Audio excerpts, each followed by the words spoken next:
Fala pessoal, tudo bem? João Paulo Melo para mais um Juris Talk. Hoje nós vamos falar de um tema bem atual, bem presente no nosso dia a dia, pelo menos nesse período. Vamos falar sobre direito eleitoral, nos bastidores da campanha do direito eleitoral, estratégia e prática, com meu amigo querido demais, Daniel Monteiro, advogado especializado em direito eleitoral, professor da Universidade Federal do Rio Grande do Norte, empreendedor. Isso é importante, né? Doutor em Direito pela Universidade Federal do Paraná, colega de doutorado, e hoje um amigo presente no dia a dia que realmente tem, da minha parte, total confiança para essa temática de direito eleitoral. Como costumo dizer o seguinte, se um dia eu pensar na prática eleitoral, nessa área bem árdua, será ele o meu advogado, porque é uma pessoa que eu confio bastante. Meu amigo, seja muito bem-vindo ao Juris Talk. Esse programa que tem como objetivo trazer essas temáticas. Seja bem-vindo e eu passo logo a palavra para você para que as pessoas possam conhecer um pouco mais Daniel Monteiro, quem é esse cidadão, essa pessoa de bem, esse cara bacana. João Paulo, eu que agradeço aí a oportunidade de estar num programa tão bem conceituado e tanta audiência, né? Um programa inovador, uma forma diferente de entender o direito. E eu já lhe parabenizo também por essa iniciativa e também agradeço a oportunidade de estar aqui. Então, de fato, nós temos aí uma caminhada longa, né? São 18 anos de atuação profissional na área do direito eleitoral e partidário.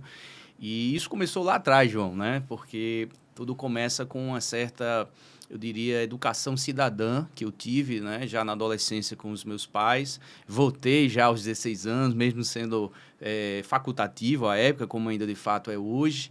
E passei na universidade a me interessar sobre eleições, exercer a cidadania, sempre entender como movimentava as decisões, a classe política funcionava.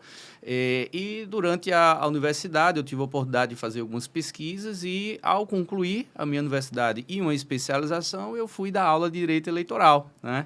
Na antiga FARN, hoje UniRN, e lá comecei substituindo o nosso querido professor José Dantas, né? Professor de tantas gerações, então uma grande responsabilidade, mas ali como, vamos dizer, uma cria, né? Um discípulo dele, né? Eu tive essa oportunidade e a partir dali comecei a lecionar e advogar na advocacia eleitoral ali pelos idos de 2006, né? Então já há bastante tempo. Então, a partir daí me interessei bastante e é uma área também muito fascinante, né? Pelo menos para mim que gosto muito, porque ela é muito dinâmica, ela exige uma atualização frequente, ela permite uma advocacia muito rápida, né? E, ao mesmo tempo, uma advocacia que envolve interesses difusos, né? Interesses coletivos, interesses que envolvem toda a sociedade, né? Então, ao mesmo tempo, é uma responsabilidade imensa, João, advogar na advocacia eleitoral, porque, como a gente vai ver dos desafios, qualquer erro, qualquer equívoco, você está prejudicando não só um cliente, mas um projeto político, uma coletividade. Mas, ao mesmo tempo, para quem gosta, né, se empolga, estuda e pesquisa, e a partir daí eu fui fazer um mestrado, né, sob a orientação do nosso querido professor Arthur Cortez Bonifácio, né, que é professor doutor da UFRN, hoje nosso presidente da Marne. E ali eu fiz um estudo sobre uma dissertação no tema ação de impugnação do mandato eletivo, né? As formas de defesa e de cassação de mandatos que foram obtidos mediante fraude, corrupção e abuso de poder. Na caminhada, vamos dizer assim, profissional da advocacia e acadêmica, eu acho que isso a gente tem em comum, né? Tanto essas duas profissões, elas se permeiam, se complementam.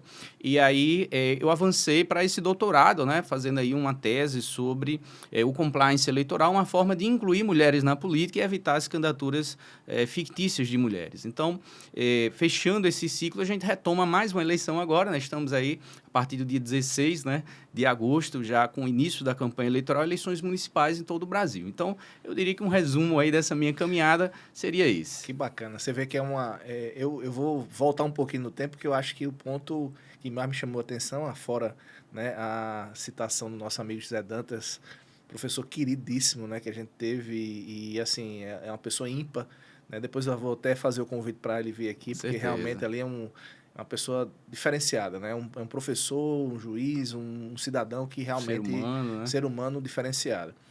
Mas você falou uma coisa que eu acho que vale a pena a gente trabalhar, que você começou dizendo assim, eu venho de uma família que se passou ou trouxe essa educação cidadã e eu, aos 16 anos, votei, né? Então, a gente certamente tem um público nessa idade, é um público que hoje, né, tem muitas dificuldades E eu acho que um ponto importante que eu queria escutar um pouco mais de você é exatamente essa ideia inicial de educação cidadã. Ou seja, de realmente, na composição também, né, falando um pouco da questão da eleição, mas falando muito dessa ideia de educação cidadã, porque eu acho que como professor que a gente é, né, tem essa vertente de educação, não só para os nossos alunos, mas filhos, amigos, parentes, etc., é muito importante. Então, fala um pouco aí dessa educação cidadã, que eu gostei desse negócio aí. É isso mesmo, João. Eu diria que esse é o grande agente transformador, né, para melhor da nossa democracia, do nosso futuro, das gerações que estão por vir, porque é através do conhecimento, né, já se diz amplamente, conhecimento liberta.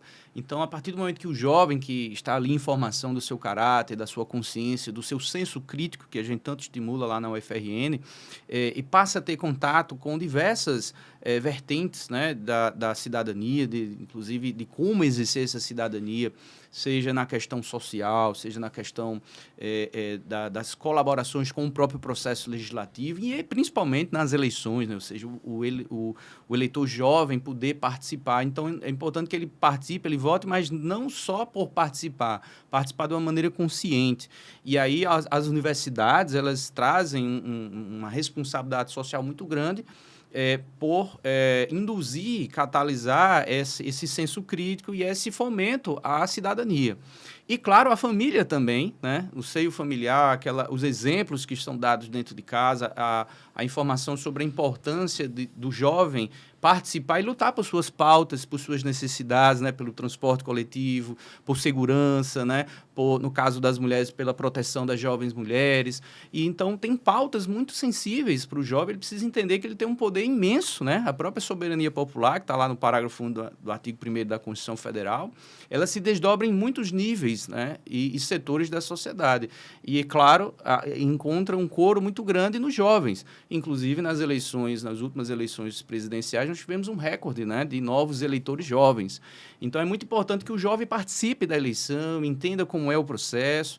E programas como esse, né, João, também eles servem muito para acender, despertar esse desejo e também para que ele participe realmente das fases do processo eleitoral. Ele entenda que ali é um encadeamento, ele precisa entender que não é só ali ouvir uma propaganda eleitoral, ouvir um debate e já se sentir pronto. Ele precisa entender dos temas, ele precisa ouvir opiniões contrárias e, a partir desse complexo, né, de informações, ele poder tomar a decisão que ele entenda ser a mais correta para a eleição, né, para a participação dele. Muito bacana. Isso é um ponto de partida fantástico mesmo. Eu acho que na construção, né, da formação do jovem, essa educação cidadã que desemboca é algo que não tem preço. Não tem preço mesmo, não. É um negócio que traz... É um desejo, né? Como professor, a gente fica sempre babando quando vê essa questão da educação como vetor e você ter falado nisso foi muito, muito impactante. A gente vai passar um pouquinho na jornada, depois vamos falar da dissertação, da tese, da advocacia, mas eu queria antes, né, até porque a nossa audiência é plural, eu queria escutar um pouquinho e entender, né? Eu me posiciono aqui como estudante também, porque é uma área que eu realmente não atuo e eu fico curioso por entender o que é esse direito eleitoral, como é que ele funciona, quais são os conceitos básicos, o que é que a gente pode, já que a gente falou de educação cidadã, né, passar para o nosso ouvinte, nosso telespectador. Excelente, João. É muito importante partir do começo, né? Partir do começo. E né? dentro do começo, obviamente, a gente vai lembrar o conceito de direito eleitoral como um conjunto, é uma ciência, né, que estuda esse conjunto de princípios, de normas, né, de institutos jurídicos que regulamentam a forma de escolha dos governantes de um país, né, exercendo ali a democracia, dentro de um contexto de um princípio da maioria, mas protegendo também as minorias, né? Então, o direito eleitoral é isso, é a ciência que estuda esse conjunto de princípios, normas e institutos jurídicos que regulamentam a forma de escolha dos governantes do Brasil, né? Através de um sistema democrático e com a participação popular. Alguns conceitos essenciais, como o próprio conceito de democracia, que a gente tem aqui uma variedade de possibilidades, mas a gente poderia dizer que a democracia no Brasil ela é uma democracia baseada na autonomia dos poderes, né? Na autonomia dos partidos políticos, na liberdade do eleitor e, sobretudo, uma democracia que permite a livre participação do cidadão nas escolhas, seja ele votando, ou seja, escolhendo, seja ele sendo votado, né? Ou seja, como candidato. Então, essa democracia ela permite e gira em torno de algo fundamental, que é a soberania popular, né? A vontade do povo. A gente tem visto no mundo, né? Porque não citar o caso da Venezuela, que atualmente é um aspecto muito criticado, mas a crítica maior é porque exatamente não se está respeitando, ou não se estaria respeitando a vontade popular, né? Há ali uma dúvida muito crível de que o resultado das urnas, que é o reflexo dessa vontade popular, não estaria sendo respeitado. Então, a ideia também de partidos políticos, João, é muito importante, porque numa democracia, partidos livres, né, que tenham liberdade para funcionar, para se organizar, para defender qualquer das suas pautas, desde que, claro, não aquelas proibidas na própria Constituição, mas ele é livre e ele permite uma oxigenação. A gente tem um princípio do pluralismo político no Brasil, logo no início da Constituição. Outros conceitos também, como o próprio conceito de cidadania, que é muito amplo, ele faz parte de um direito fundamental e garante essa liberdade de você escolher, de você participar, de contribuir com as decisões do Estado. E o Estado em todas as suas esferas, do legislativo, executivo e judiciário, mas em especial votando, participando de projetos de iniciativa popular de lei, participando dos orçamentos participativos, né? Colaborando, mandando e-mails para os seus parlamentares, votando também e, claro, sendo votado, né? Então, essa cidadania ela é muito ampla, ela vai não só envolvendo direitos, mas também deveres, como, por exemplo, de contribuir com o pagamento de tributos, né? Isso faz parte de uma cidadania. Mas também deveres de fiscalização ou direitos de fiscalização da atuação estatal. Então, nós temos aí muitos outros conceitos, mas, de uma maneira geral, os conceitos de democracia, de partido, de soberania popular e de cidadania, eles estão ali muito bem interligados e formam essa atmosfera, né, vamos dizer, muito próxima do direito eleitoral, que a gente tem com o desenvolvimento do direito eleitoral e as polêmicas, né, sempre que evolui uma série de polêmicas, a gente acaba tendo o desenvolvimento de sub-ramos, né, que no caso o direito partidário também, ele se desenvolveu de uma forma muito autônoma, porque tanto o direito eleitoral como o direito partidário têm princípios bases na Constituição, eles são eminentemente constitucionais, né, lá o artigo 17 tratando de toda a autonomia partidária, que é um valor muito importante dentro da democracia, e o direito eleitoral também de uma maneira muito vasta, como, por exemplo, o princípio da anualidade, né, que não se pode ter ali mudanças no processo eleitoral a menos de um ano antes, né? Então, vários outros. Bacana, bacana. Eu fico me questionando, e aí eu vou tomar a liberdade de perguntá-lo, até para a gente que está na área, né, a sensação que eu tenho é que o direito eleitoral ele tem, né, tem a sua origem, ele tem a sua fundamentação, mas isso não é o ponto que me questiona, é o nível de complexidade que isso exige hoje, né? Então, você tem agentes, por exemplo, né, um dos agentes que eu vejo com muita dificuldade é o agente TSE, por exemplo, né, que é um agente muito importante dentro do direito eleitoral hoje, né? A gente tem normas produzidas pelo TSE, mas a pergunta que eu faço é assim, né, como cidadão, né, como amigo e como cidadão, essa camada de complexidade, ela é justificada na sua visão ou ela é uma consequência, né, de vários atores atuando ali sem muito norte, né, diante de situação A, situação B, situação D, polarização, que a gente sabe que tem muito no direito eleitoral. Como é que você vê isso? Como é que você enxerga isso? Porque essa é a sensação que eu tenho como cidadão.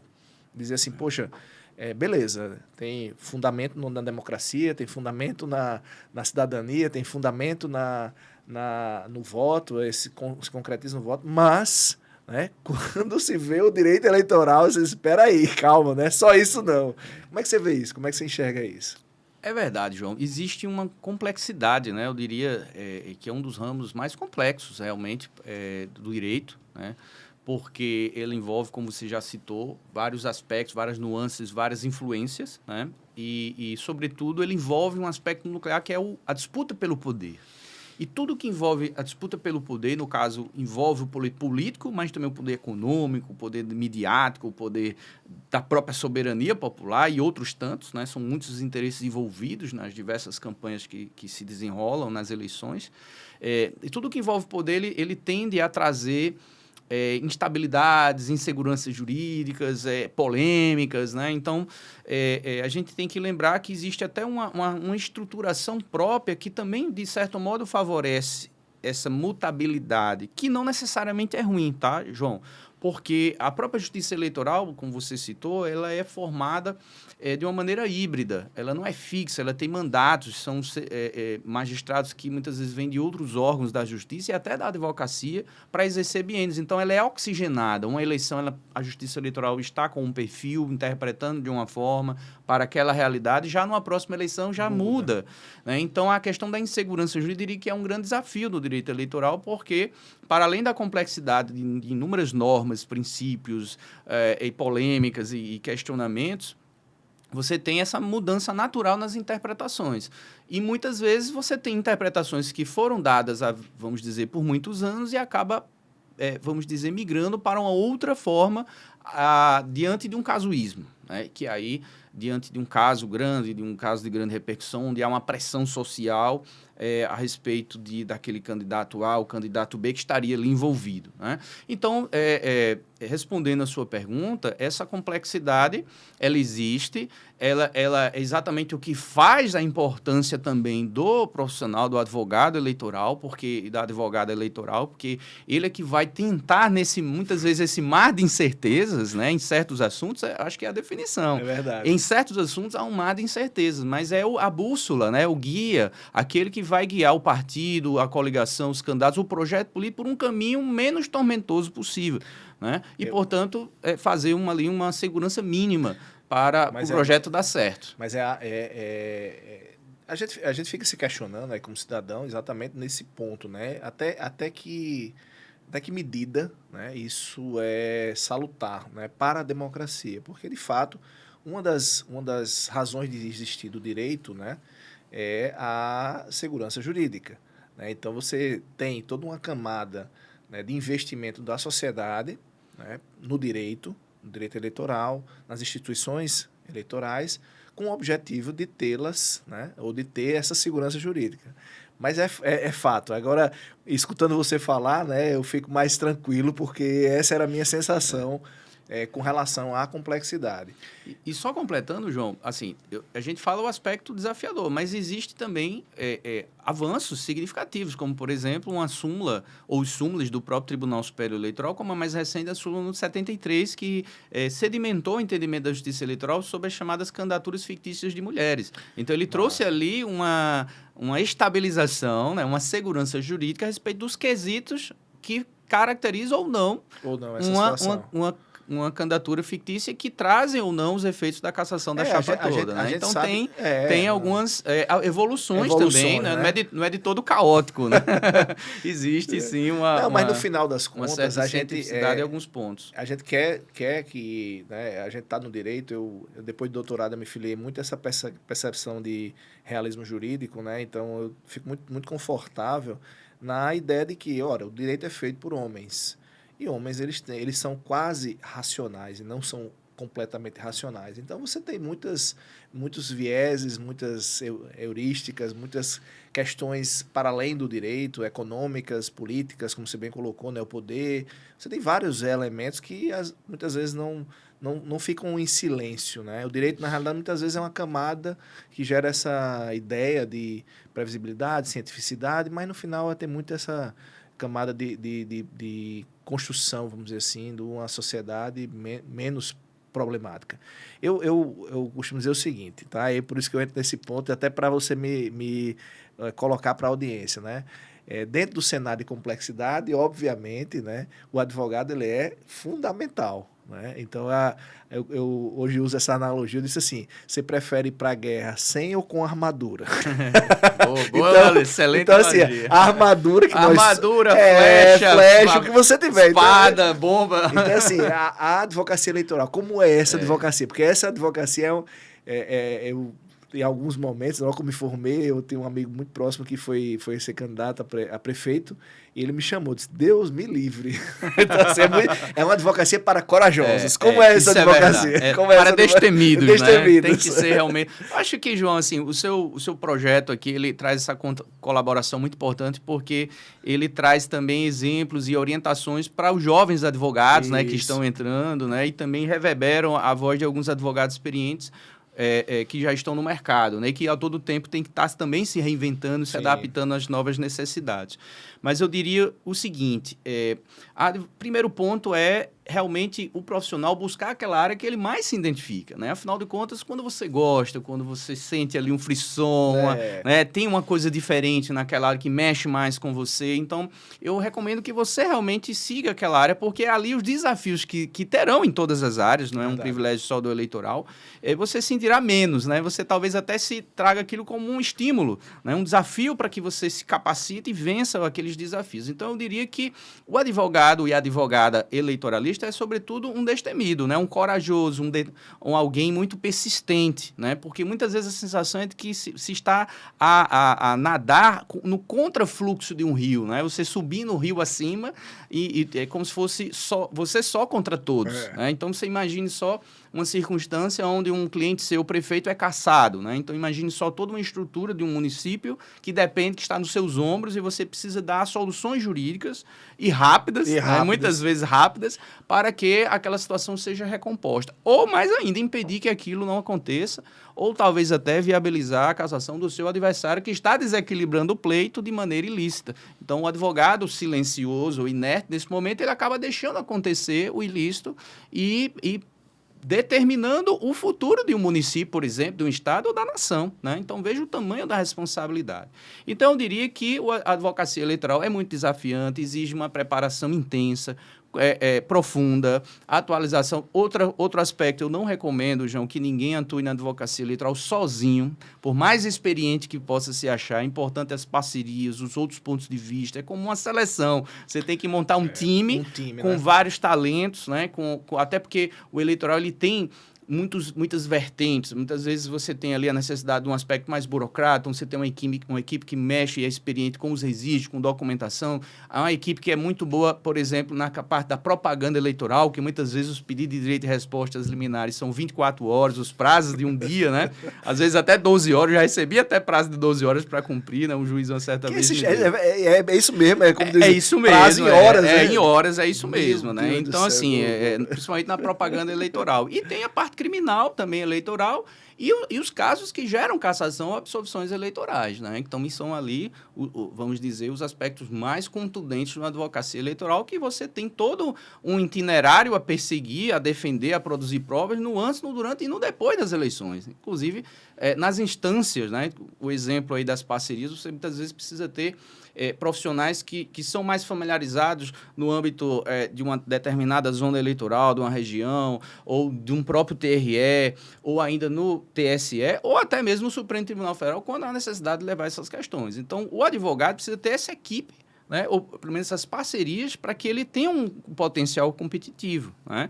E, ao mesmo tempo, também está sempre se atualizando, está buscando inovar, né, está buscando tratar. A gente vive num mundo, né, João, cada vez mais tecnológico e de inteligência artificial, que é uma ferramenta muito importante para auxiliar a advocacia, de uma maneira geral, e no eleitoral também. Mas, por incrível que pareça, João, eu percebo que cada vez mais também o movimento de tratar o cliente de maneira personalizada, humanizada, de estar ali nos momentos mais difíceis, tratando também aquele de uma maneira mais adaptada à necessidade do cliente, é o que tem feito a diferença, né? Pelo menos para mim, nesses 18 anos de advocacia, né? Até dando aqui revelando um segredo, mas para também inspirar os advogados, né? Não se deixem levar pela frieza da tecnologia. Afinal de contas, você está lidando não só com pessoas no direito eleitoral, pessoas em momentos de extrema tensão, de extrema desafio e, sobretudo, pessoas que estão liderando grupos e o futuro daquela cidade, daquele parlamento, da Câmara, né? Muitas vezes ali, o destino daquela cidade depende da sua atuação. O que me deixa, eu acho bacana... eu escutei de alguém, não lembro quem foi, mas ele falando exatamente isso. A advocacia, o direito eleitoral, de uma forma geral, é muito pulsante, né? Porque você tem ali, por exemplo, na advocacia tradicional, mas na advocacia civil, né? Você vai ter momentos, né, em prazos, é eterno, o processo demora a vida, né, toda para ser julgada, aí depois é um recurso de apelação, dias úteis, né, para fazer a coisa. Aí no penal, né, é mais movimentado, mas também tem toda uma demora, etc. E o que se fala do eleitoral é exatamente isso, é muito rápido, né? Então você tem ali uma advocacia em horas que você dá uma entrada numa defesa, dá uma entrada num recurso, já tem um julgamento marcado, prazo em horas, não sei o que e tal. E isso parece ser um ponto muito pulsante, né, do negócio. É verdade. Eu iria até fazer analogia como se eu tivesse com vários marabalismos aqui, né? Vários bolas na mão, né? E aí você tem a propaganda, o registro, você tem a parte criminal, você tem a prevenção também, né, João? Importante. Sim, E você prevenir, você orientar o advogado experiente, a advogada experiente, ela tem muito essa pegada de orientar, de treinar. Às vezes pode parecer um peso a mais, tirar ali algumas horas ou alguns dias para fazer um treinamento para a equipe, mas isso traz um benefício muito grande, que evita ações que no futuro você teria que defender, ou até desgastes na própria imagem do grupo político. Né? Então, teve um colega que colocou, né? Ele disse, olha, na minha orientação eu peço para que toda postagem de rede social passe por mim. Verdade. Meu Deus do céu. Aí é muito trabalho, mas mesmo. também, por outro lado, ele evita outro trabalho que eventualmente pudesse até levar a uma cassação do registro se houvesse o abuso. Mas só respondendo a sua pergunta, João, assim, o processo eleitoral, na minha opinião, ele realmente é um dos mais rápidos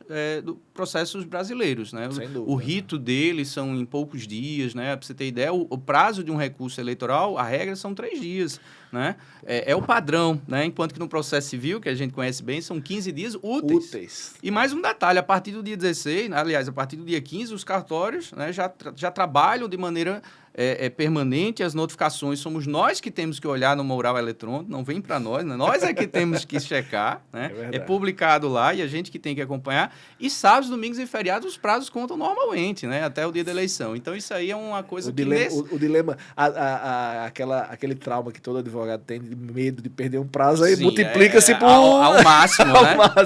Ao máximo. É verdade. Então, assim, loucura. É um padrão que o advogado e a advogada eleitoralista tem que ter, né?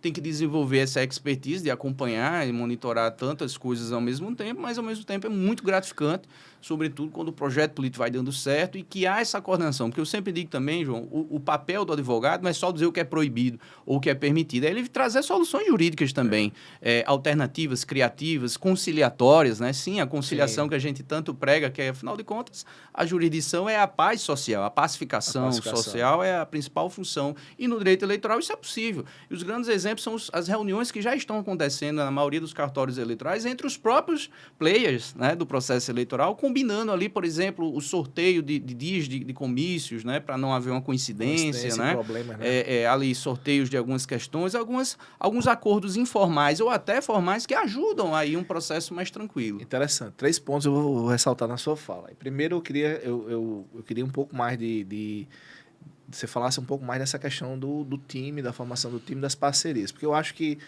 é uma lógica hoje, a gente tem no Juristalk, a gente sempre fala muito dessa pegada também de empreendedorismo. De comércio, negócios e perceber a advocacia como uma profissão que tem essa necessidade.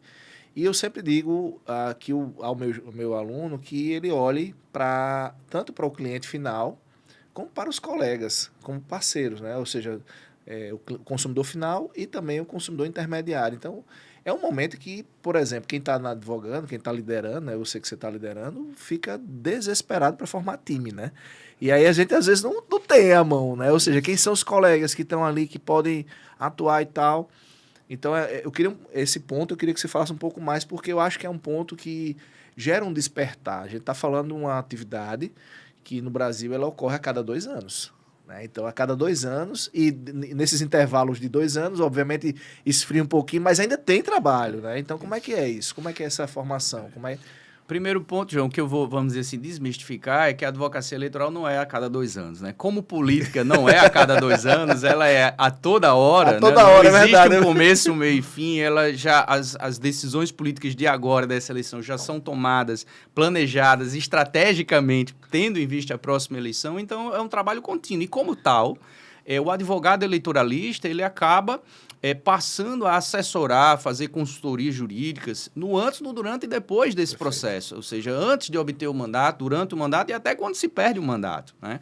Então, esse é um primeiro ponto que eu queria lembrar, que há um mercado muito grande. E só para lembrar, os recordes de rejeições de contas de eleições são grandes, os valores a serem devolvidos. Então, há muitos problemas. Às vezes, um candidato ou candidata deixa de estar no processo eleitoral porque é um problema de um advogado, de um contador, né, que, enfim, de uma assessoria que não funcionou há 2 anos atrás. Então, isso é muito importante.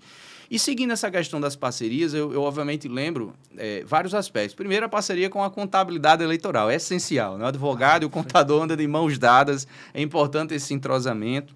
Muitas vezes também o marketing tem que estar nesse entrosamento e às vezes há uma divergência ali com o advogado, porque traz as limitações que não é do advogado, é da lei, é dos precedentes, mas sempre, como eles são muito sábios e gênios até na criação ousados de ousados também, e muitas vezes tem que ser para poder ser competitivo, né? Há, às vezes, esses embates, mas o interessante é que exatamente o time ele já seja formado o mais cedo possível, João, porque os grupos políticos acabam entrando no campeonato eleitoral já com o time entrosado, né? Massa, que massa. Então, Bacana. isso é que é um dos segredos, né? O grupo, e isso eu tenho exemplos, tem municípios, né, que por a gente atuar bastante tempo com as mesmas pessoas, as mesmas equipes, então a gente já entra na campanha alinhado, e outros não, o time está sendo formado agora, então há ainda algumas divergência até o time entrar na linha. E essas parcerias são importantes porque elas vão com o contador, com o publicitário, vão com o pessoal operacional, vão principalmente com outros advogados de outras áreas. Você tem o advogado criminalista, que pode auxiliar no criminal eleitoral. Você tem o advogado especialista em redes sociais, que vai auxiliar nos pedidos de direito de resposta ou na retirada da desinformação ou fake news da internet. Você tem ali profissionais de inteligência, de TI, né? Que vão identificar a origem de onde está vindo ali, vão auxiliar o advogado a identificar a origem de onde está vindo ali aqueles ilícitos. Enfim, você tem uma gama de profissionais, seja da própria advocacia ou de outras áreas, que você precisa, né, estar articulado com eles para que tenha competitividade. Porque não há o segredo, né? Ganha quem está melhor preparado ou quem erra menos, né? Ou os dois, né? Quem está melhor preparado e erra menos.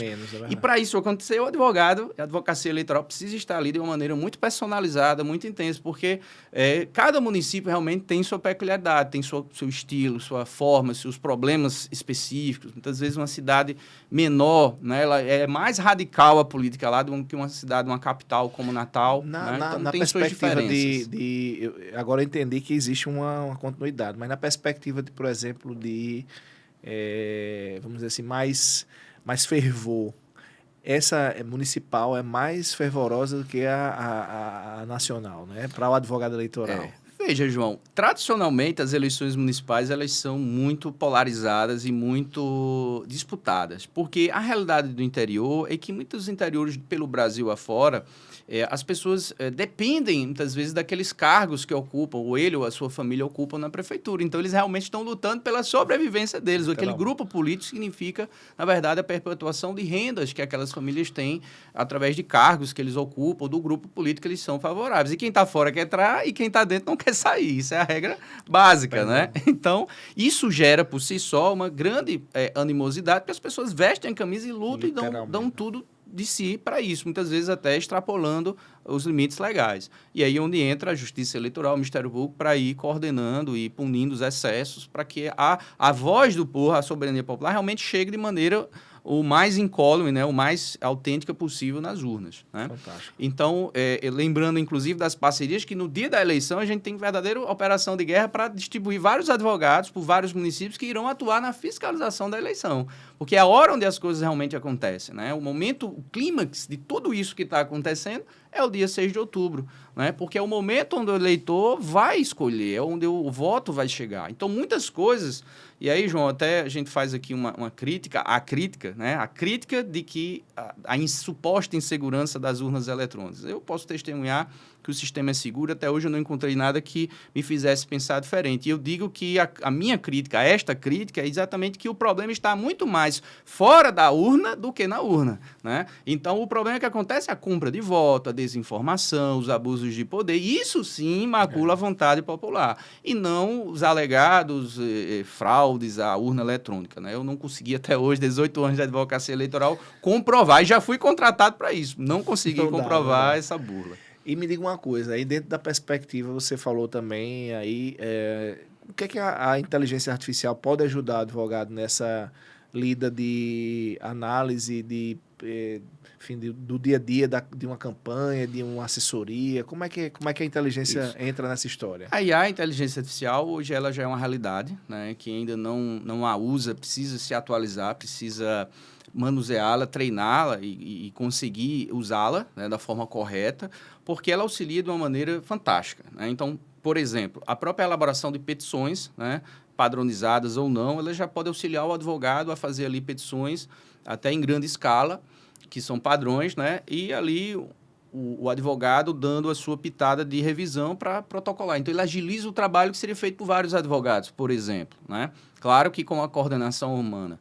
Além disso, você tem ferramentas que vão desde o reforço na qualidade jurídica da prova, né? Como um exemplo é o Verififact, né? É um sistema que comprova tecnicamente a veracidade daquela mídia que está na internet, né? Fora as atas notariais. Então, também nisso ajuda a tecnologia, a IA. A IA também ajuda, por exemplo, a encontrar precedentes importantes, né? Desde que você a programe da forma correta, para que ela não invente os precedentes, que aí já é uma má-fé, né? Então, tudo, porque também o jogo tem quem esteja usando o jogo. Exatamente. É como um avião, pode ser usado para o bem ou para o mal, né?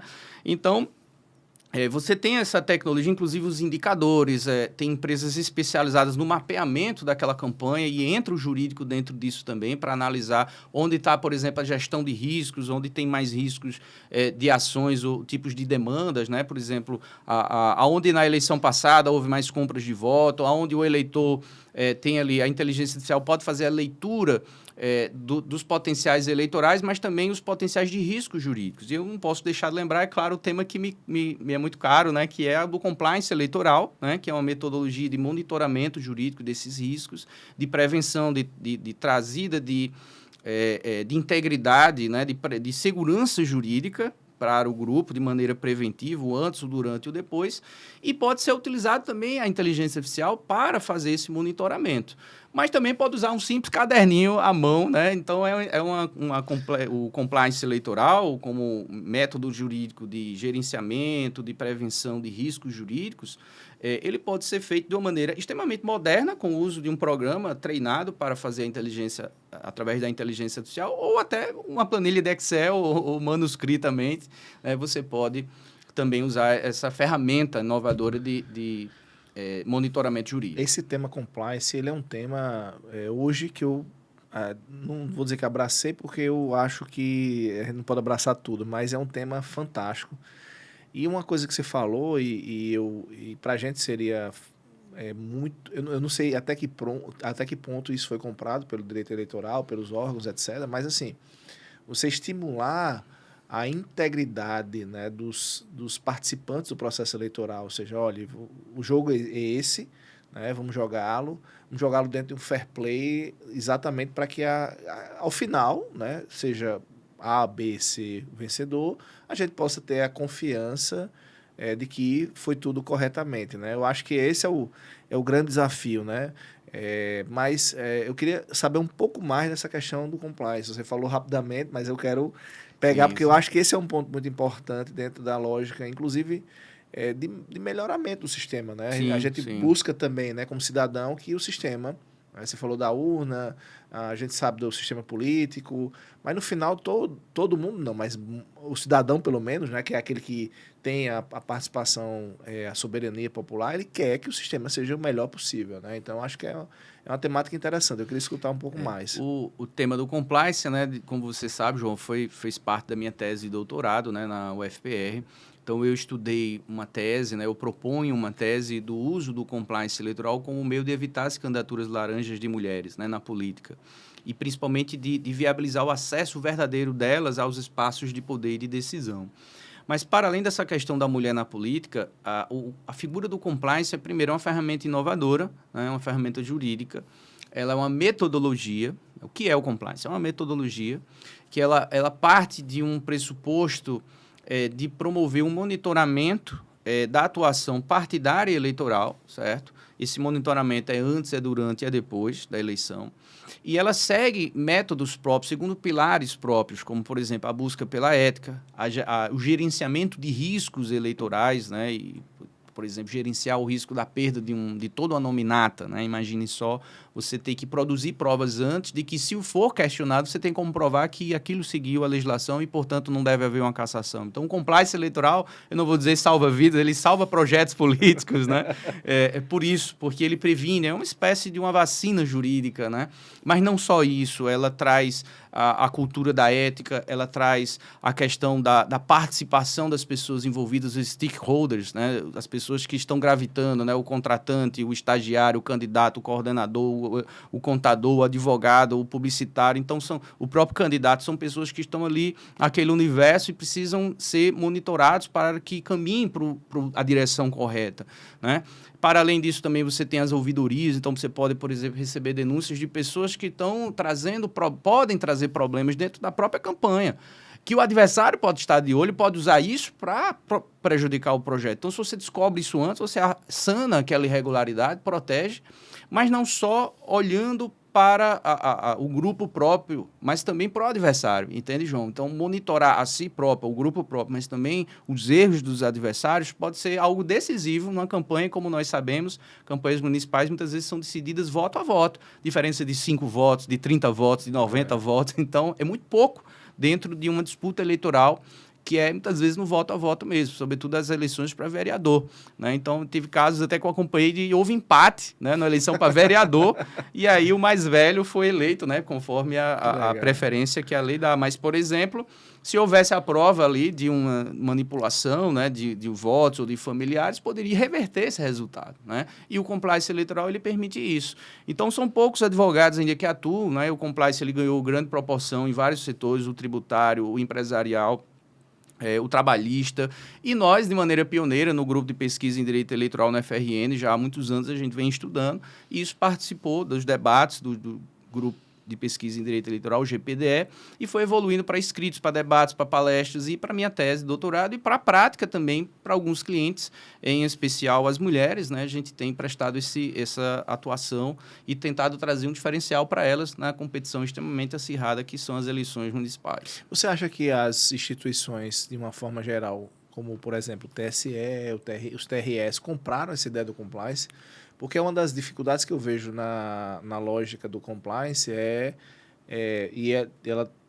vamos dizer assim, os estímulos para a iniciativa privada foram muito claros, porque nós tivemos vários casos de indenizações, de problemas penais, de diretores, tivemos problemas, enfim, de uma ordem geral, muitos problemas que as instituições privadas, né, principalmente empresas, elas tentam evitar. E aí casou muito bem o compliance. Mas eu fico me perguntando se as instituições públicas, né, ou, né, os partidos políticos, por exemplo, ou as candidaturas, né, que entram aí nessa perspectiva, elas vão ter esse mesmo interesse. O que é que você vê isso? Essa compra, houve comprar a ideia? Excelente pergunta, João.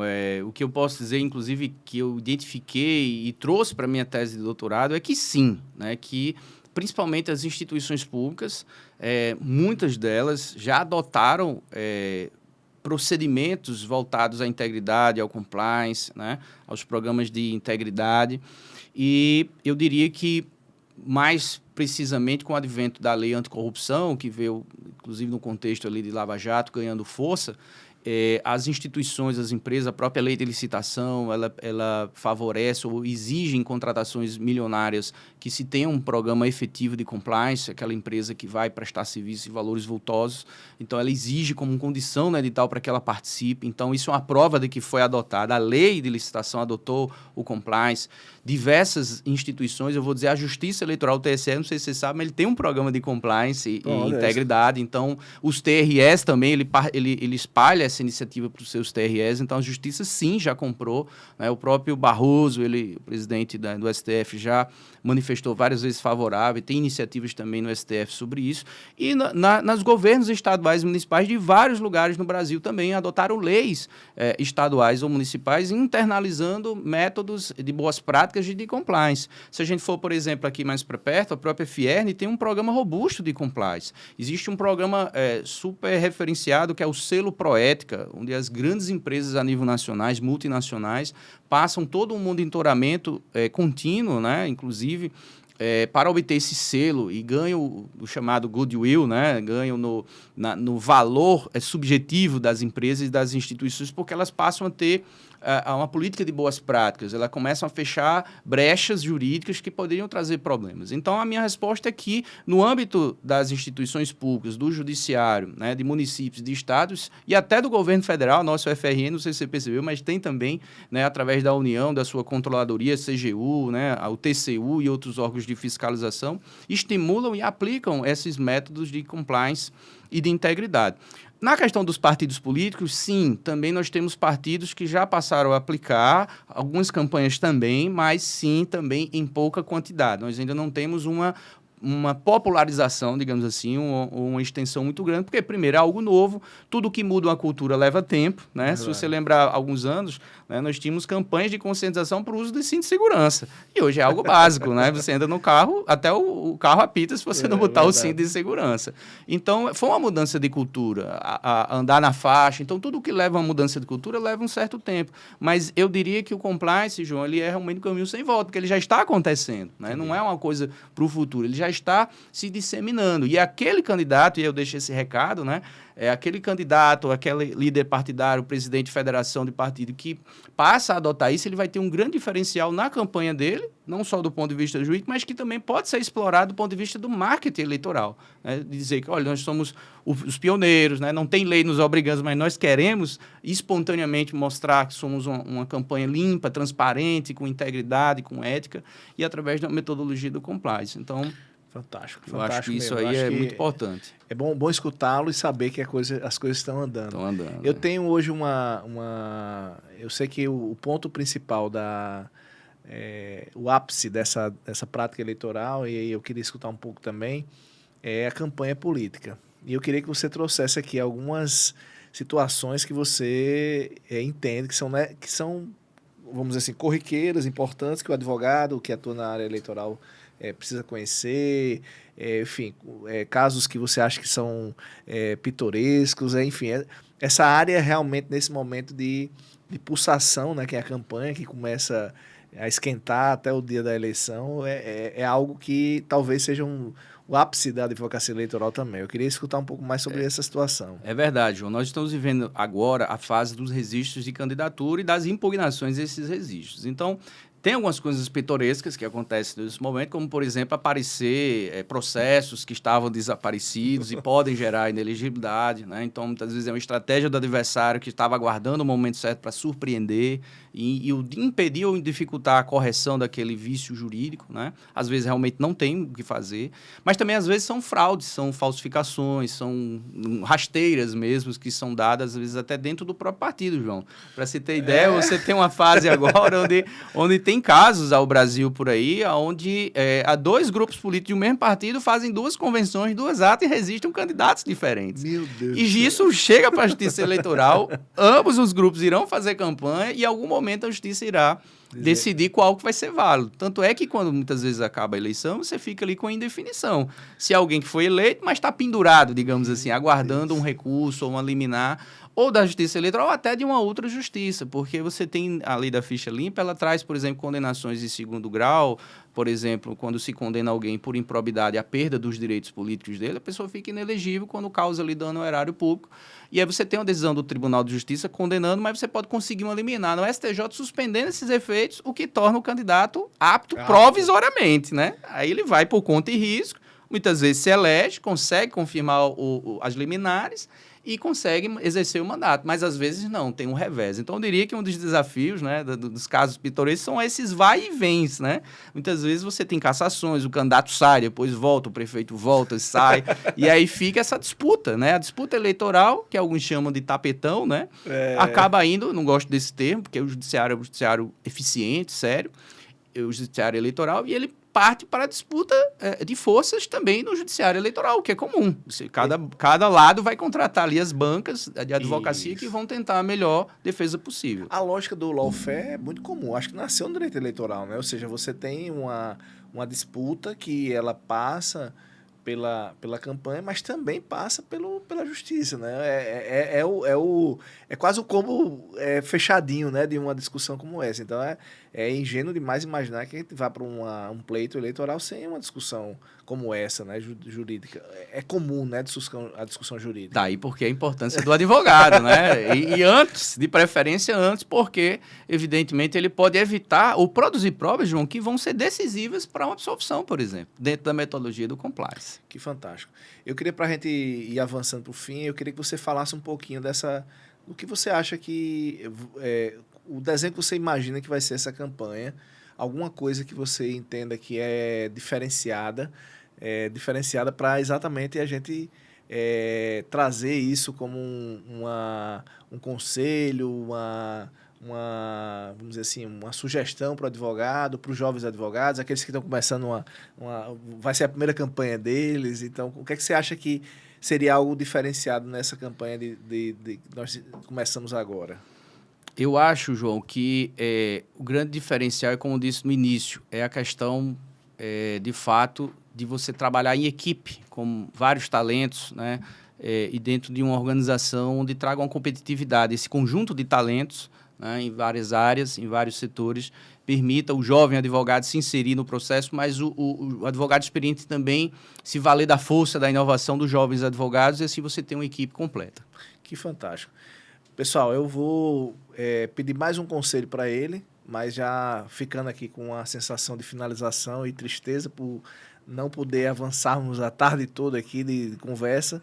Eu queria só, como finalização do nosso podcast, você colocasse aí um conselho para esse jovem advogado que você queira dar para a gente poder deixar aqui nesse nosso momento. Bom, João, eu acho que a jovem advocacia ela sempre nos encanta, né? Ela nos faz relembrar de quando fomos jovens também, né? Como entramos no trabalho cheio de sonhos, cheio de expectativas e de realizações, mas também das decepções. Mas é sempre a mensagem de esperança, né? Tente buscar fazer o que gosta, tente realizar aquela área, né? Praticar, se estudar, se capacitar, se informar em programas como esse e ter um diferencial, tentar ser o melhor naquele subtema, né? Que você mais gosta e que você se destaque e assim você comece a desbravar não só o mercado local, mas também nacional.